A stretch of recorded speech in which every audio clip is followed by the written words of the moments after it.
Bonjour à tous, que le Seigneur, notre Dieu, puisse vous bénir en cette journée pour sa parole que nous allons partager aujourd'hui. Je voudrais aborder le sujet aujourd'hui qui nous concerne tous par rapport au bien. Le bien ne fait pas de bruit. Le bien ne fait pas de bruit.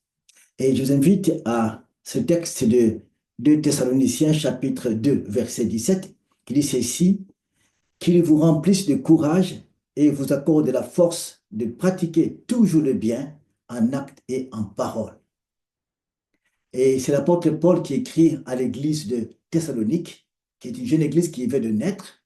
Et pendant sa naissance, pendant sa création, pendant qu'il s'est mis en marche par la grâce de Dieu à travers le ministère de l'apôtre Paul, c'était tout d'un coup la persécution.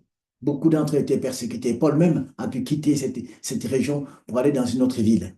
Et pendant ce temps difficile, mais ces chrétiens des Thessaloniques ont gardé la foi, ils ont continué à persévérer malgré les persécutions, les oppositions, ils ont maintenu la foi. Et c'était un bon témoignage tout autour des villes qui étaient autour d'eux. C'était magnifique. La foi dans la persécution, la foi dans l'opposition. Ils ont tenu ferme. Et Paul écrit deux lettres. Et la deuxième, c'est celle-ci vers la fin, au chapitre 2, qui aborde ce sujet du bien. Il dit de pratiquer le bien toujours en acte et en parole.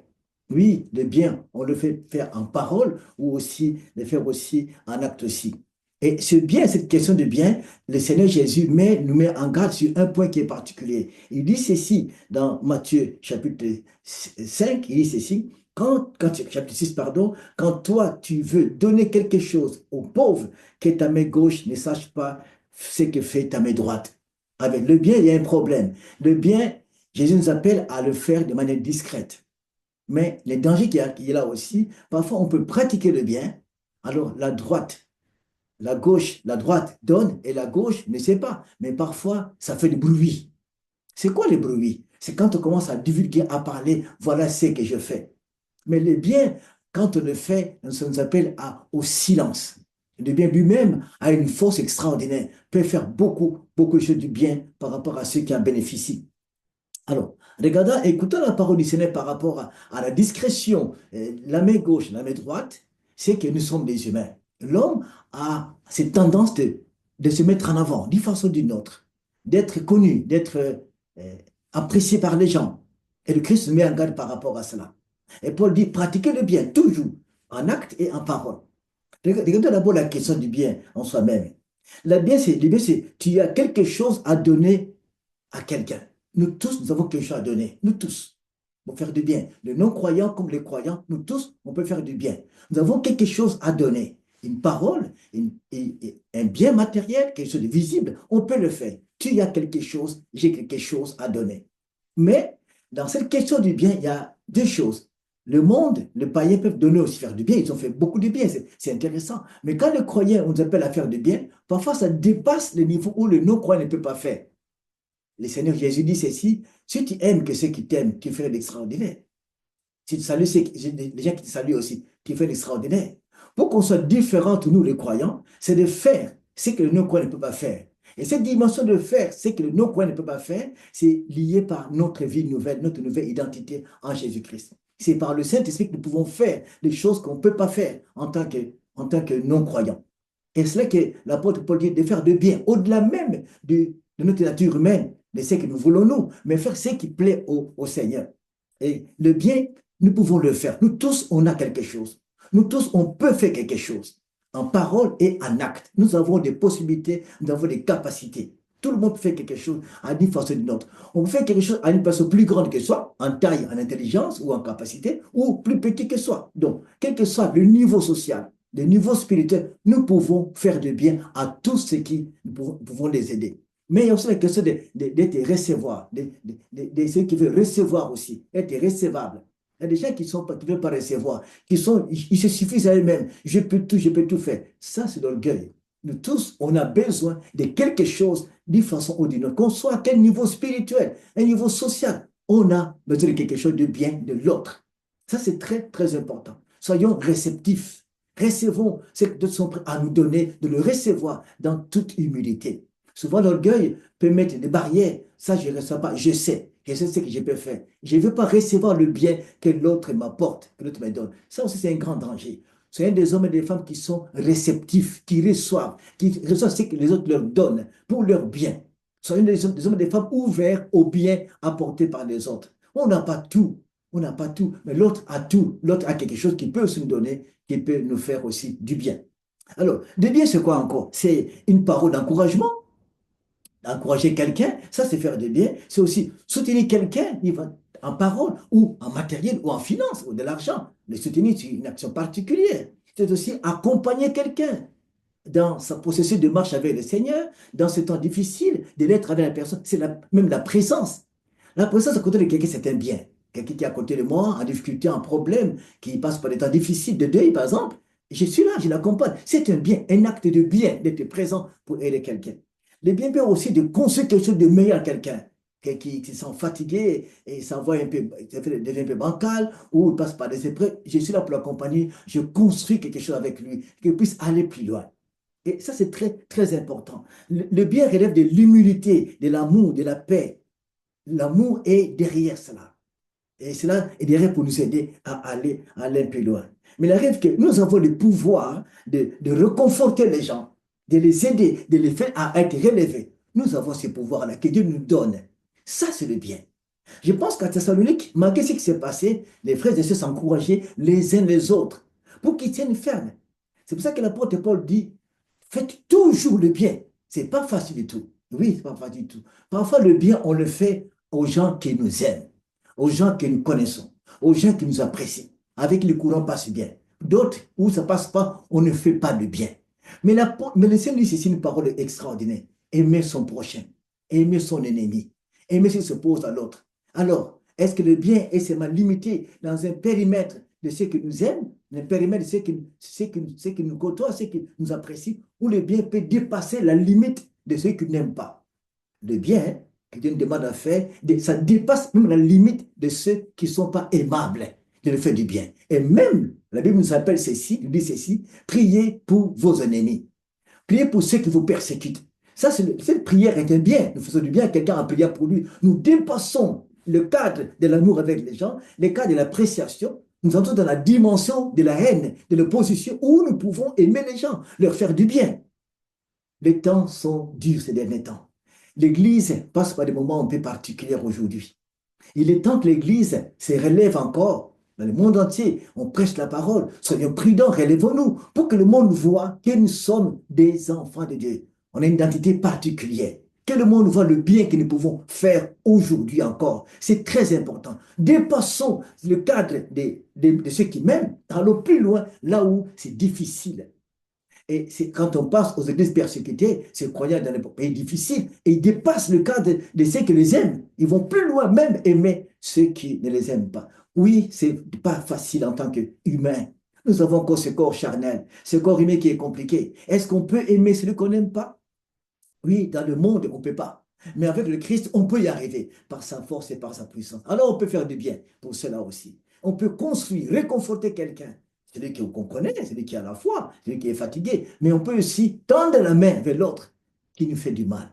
Étienne a fait cette action. Il a fait du bien à ceux qui le persécutaient, en le bénissant, en priant pour eux. Ça, c'est le bien qu'il a fait pour eux. Et ça, c'est très, très important. Alors, la question se pose la première. Est-ce que qui sont les gens qui bénéficient des actes de bonté et d'amour? Seulement ceux qui m'aiment, ceux qui me connaissent.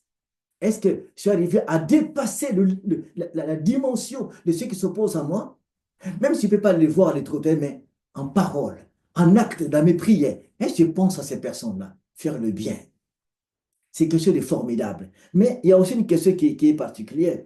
C'est les hommes construisent eux-mêmes parfois des barrières parce que ça ne va pas, parce que ça ne marche pas avec quelqu'un. Alors je construis une barrière. Non, Christ nous appelle à ne pas construire des barrières, mais à construire des ponts pour pouvoir aller plus loin et aider tous ces gens qui ont besoin de quelque chose.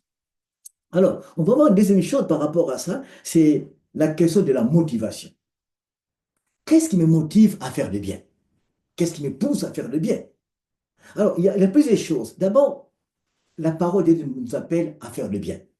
La parole du Seigneur doit nous motiver à faire le bien. À quel moment la parole nous pousse à faire le bien? Quand nous lisons la parole du Seigneur, elle nous ouvre les yeux à comprendre ce que le Seigneur Dieu nous demande à faire. Nous obéissons à la parole du Seigneur et nous arrivons à faire le bien aux autres selon ce que Dieu nous met à cœur de faire le bien. C'est la parole du Seigneur. Deuxième chose qui nous motive à faire le bien, c'est aussi quand nous lisons la parole de Dieu, l'Esprit Saint nous ouvre les yeux, nous comprenons notre entourage. Alors, on a un nouveau regard de l'entourage. On est sensible à l'entourage. Qu'est-ce qui se passe autour de moi? Je veux voir avec un regard de l'amour du Seigneur, avec un regard lié par le Saint-Esprit, avec un regard de ma nouvelle identité. Je peux voir, ah, il y a des gens qui ont besoin de quelque chose. Je peux faire du bien en parole et en acte. Celui qui est fatigué, je peux l'encourager. C'est le regard, deuxième chose, qui me motive à pouvoir faire du bien aux autres. Un regard d'humilité, un regard d'amour. Le Seigneur, quand il a vu un homme qui était malade, à Bethesda, il y a la foule qui était là à Jérusalem, et la foule était là, les gens étaient à la piscine, qui attendaient que la piscine se bouge un peu, et c'était un miracle où un ange descendait, et l'eau était en mouvement, celui qui entre les premiers était guéri. Le Christ arrive là-bas, la foule qui était là, et la parole ne dit pas qui, le nombre, on ne donne pas le nombre, mais un homme qui était là, qui était malade pendant 38 ans, de souffrance. Et le Christ vient vers lui. Il a vu sa souffrance, Jésus est venu vers lui. Par la compassion, il a guéri. Et aussi, on dit aussi dans Matthieu, on en parle aussi, quand Jésus vit la foule, il a eu compassion. Il a vu la foule, la compassion était là, il a fait du bien. Chers amis, c'est ces éléments qui sont très, très importants, vous qui me suivez aujourd'hui, que la première chose, c'est le regard spirituel que Dieu met en nous. Dans ce temps difficile, l'homme devient de plus en plus égoïste, de plus en plus isolé. D'abord moi-même, l'autre, c'est difficile. Mais pendant ce temps difficile où le monde devient égoïste et dangereux, que les chrétiens sortent de leur zone de confort pour atteindre d'autres zones qui ne sont pas des zones inconfortables. Je pense qu'aller aimer quelqu'un qui n'aime pas, aller donner quelque chose à quelqu'un que je ne connais pas, je sors de ma zone de confort. J'ai une zone que je ne maîtrise pas. Je peux aller faire quelque chose que Dieu fait faire du bien. Dieu nous bénit énormément quand nous sortons de zone de confort. Nous allons ailleurs, là, pouvoir atteindre l'autre. Et le Seigneur nous bénira énormément. Et c'est ça la dimension de notre identité en tant qu'enfant de Dieu. Sortir de ce niveau-là, aller plus loin, poussé par le regard nouveau que Dieu me donne par le Saint-Esprit. Un cœur de compassion pour les autres, je peux faire du bien. Et c'est quelque chose de formidable. Deuxième chose, mais en cela aussi, ce qui me pousse aussi à faire du bien, c'est que je recherche la gloire du Seigneur. Que Dieu soit glorifié. Soit glorifié parce que dans ce qu'il va faire, si je fais du bien à quelqu'un, poussé par la gloire du Seigneur, et la personne est bénie, Christ est glorifié. Quelqu'un qui est malade, qui est fatigué, qui a des problèmes, je veux l'aider, l'accompagner, poussé par la grâce de Dieu, et que la personne est guérie, est encouragée. Dieu est glorifié. Alors je vise à l'action du bien la gloire de Dieu. Quand nous faisons du bien, nous visons quoi? Je vise quoi derrière? Je vise la gloire du Seigneur. Je ne vise pas ma popularité. Je ne vise pas qu'il soit connu des gens, qu'il soit célèbre, pas du tout. Je vise la gloire du Seigneur. Parfois, des motivations égoïstes. Je vise moi. Mais il faut viser la gloire de Dieu. Et là, le Seigneur, quand la personne est bénie, quand la personne est guérie, gloire au Seigneur. Et c'est ça. Mais à quel moment faites de bruit? Parce que quand quelqu'un est béni, il est encouragé, je commence à crier. Ah oui, c'était moi. C'est moi qui ai fait ceci. C'est moi qui l'ai béni. J'ai prié pour lui. Je l'ai encouragé. C'est moi. C'est très grave. C'est très grave. Le bien commence à faire des bruits par-ci, par-là. Au niveau des médias, sur YouTube, c'est par-ci, par-là. Dans les églises, on parle beaucoup de ce que les gens ont fait du bien. Si au moins on peut se taire, de garder silence. Parfois, on te donne quelque chose, il y a des bruits qui parlent quelque part. L'Esprit de Dieu, l'Esprit de paix, de sagesse et de l'humilité. Est-ce qu'on peut se taire? Je ne sais pas comment tu vis ta vie personnelle, mais il y a aussi une question que, est-ce qu'il y a un moment où tu peux te taire quelque part, de laisser le Seigneur agir plus loin? Alors, cette motivation du Seigneur, il y a aussi les motivations qui viennent du Seigneur, le sentiment d'aimer les autres, faire mieux pour les autres. Ça nous pousse aussi à faire le bien. Je veux faire du bien pour ces frères-là, pour cette sœur-là, je vais l'aider, cette famille-là. Ça nous pousse à faire du bien. Une motivation formidable qui nous donne aussi. La souffrance de l'autre. Quand je laisse l'autre souffrir, alors que je vienne. Il y a des gens qui apprécient la souffrance des autres aussi. Hein. Ils ont une parole parfois, oui, mais Dieu va t'aider. Hein, tu sais, mais derrière, ils se réjouissent parfois l'autre souffre. Et c'est triste. Mais quand nous regardons la souffrance aujourd'hui, qu'est-ce que moi je fais? Je réponds une troisième question. Qu'est-ce qui me motive pour faire le bien? Qu'est-ce qui est derrière toute parole, tout acte bien que je vais poser? Qu'est-ce qui est derrière ça? C'est très important quand la Bible dit, soyez toujours remplis du Saint-Esprit. Soyez toujours remplis de l'Esprit. Ce n'est pas être rempli de l'Esprit pour parler en langue, prophétiser, faire des miracles, des guérisons, faire une prédication extraordinaire. C'est pas ça. C'est pas que ça. Être rempli du Saint-Esprit, c'est aussi recevoir une grâce particulière qui va toucher notre homme intérieur, nous ouvrir les yeux à des choses comme ça. Et étant rempli du Saint-Esprit, je peux voir avec le regard du Seigneur la souffrance de l'autre. Étant rempli de l'Esprit, je peux comprendre les peines de l'autre et je peux faire quelque chose. En parole et puis en action, en acte particulier. Je peux ouvrir mon cœur à faire quelque chose pour lui parce que l'Esprit Saint travaille en moi pour pouvoir bénir ces personnes-là et quelque chose. Il y a aussi cette question de motivation, il y a aussi une décision du cœur dans ton secret. Je décide à faire quelque chose. La motivation vient du cœur. C'est du cœur, je décide que oui, je peux aider quelqu'un, je peux l'encourager. Parce que Dieu me pousse à ça dans le silence. C'est magnifique. Aujourd'hui, très peu d'hommes sont silencieux. Très peu de femmes sont silencieuses aujourd'hui. Il y a trop de bruit sur le bien, trop de bruit. Mais Dieu nous appelle à nous taire. Le Seigneur Jésus a reproché les pharisiens qui voulaient se mettre en avant. Chers amis, le Christ nous appelle au silence. Quand nous posons des actes comme ça, que ce soit béni, qu'ils soient encouragés et qu'ils sachent que oui, un tel frère, une telle sœur m'a aidé et m'a encouragé. Je suis ce que je suis à cause de l'autre. Laisse l'autre parler de toi. Laisse la personne dire que oui, c'est lui. Non pas que c'est moi. Changeons de langage. C'est lui et non pas que c'est moi qui a donné ces choses-là. Et puis autre chose aussi, c'est une question que je veux ressentir, je veux la joie, que l'autre ressente la joie quand je le bénis. En fait, troisième chose, le bien qui fait du bruit. Je parle de ce que je fais, de ce que j'ai donné. Quand je parle de ce que je fais et je sais que je donne, ça fait du bruit. Ça fait du bruit, je parle de ce que je fais. Et puis sans moi, tu n'as pas. Il y a aussi des bruits intérieurs. Il y a ceux qui ne parlent pas parfois de ce qu'ils font, mais au fond d'eux-mêmes, ah oui, si c'était pas moi. Il y a des bruits devant les... Il y a des bruits qu'on peut entendre. Quand tu parles, oui, mais c'est moi qui ai fait ça, les gens entendent ce que tu dis.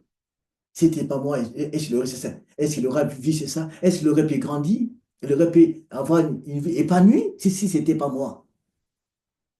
Mais il y a aussi des bruits intérieurs. Au fond de toi, tu parles, tu cries beaucoup. C'est moi, c'est moi, c'est moi qui ai fait, c'est moi qui agis, c'est moi. Des bruits intérieurs. Si c'était pas moi, c'était moi qui ai fait ceci. Et ce bruit qu'on peut pas entendre, que Dieu entend, hein, c'est pas bon du tout. Je sais pas.